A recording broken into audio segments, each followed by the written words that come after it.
नमस्कार, मी श्रेया देशपांडे. कसं चाललंय रियाज? आजच्या क्लासमध्ये आपण ताल एक ताल घेणार आहोत. तर याच्या माहितीने सुरुवात करूया. ताल एक ताल, मात्रा 12, खंड 6, 2-2 मात्रांचे, टाळ्या 4, 1, 5, 9 आणि 11व्या मात्रेला, आणि खाली आहेत 2 तिसऱ्या आणि 7व्या मात्रेला. याचे उपयोग आहेत सरगम गीतं, लक्षण गीतं, छोटे ख्याल, बडे ख्याल, त्यानंतर तराणा, नाट्यगीतं, सुगम संगीत, अशा बऱ्याच ठिकाणी याचा उपयोग केला जातो. आता याचे बोल सांगते.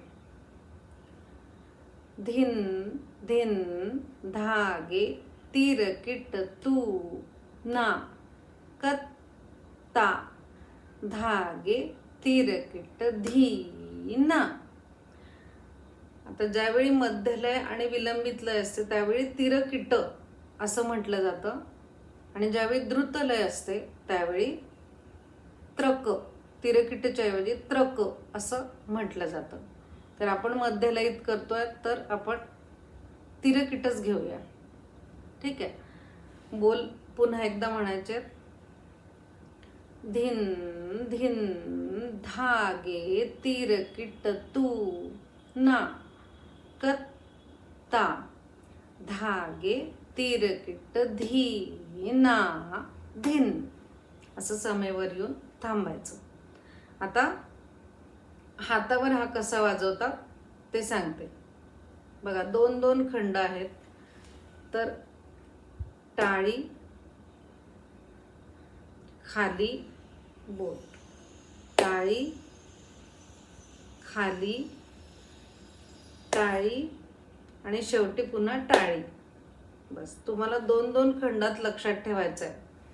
1, 2, 3, 4, 5, 6, 7, 8, 9, 10 आणि 11, 12. म्हणजे शेवटी 2 खंडात टाळी टाळी असं आहे. बाकी टाळी खाली, टाळी खाली, शेवटी फक्त टाळी टाळी असं लक्षात ठेवा. ठीक आहे. आता याचे बोल आणि हातावर जे आपण नंबर्स पाठ केले होते ते आपण एकत्र करून म्हणूया. धिन धिन धागे तिरकिट तू ना कत्ता, धागे तिरकिट धीना. पुन्हा एकदा. धिन धिन धागे तिरकिट तू ना कत्ता, धागे तिरकिट धीना धिन. असं समेवर येऊन थांबायचं आहे.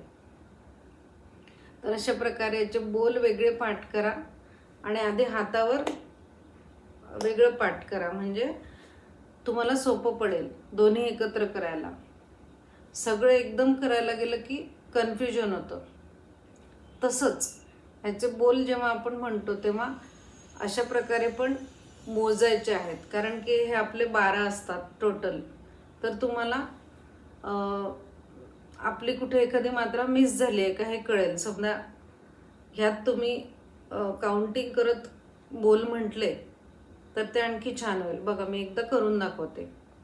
धिन धिन धागे तिरकिट तू ना कत्ता, धागे तिरकिट धीना धिन.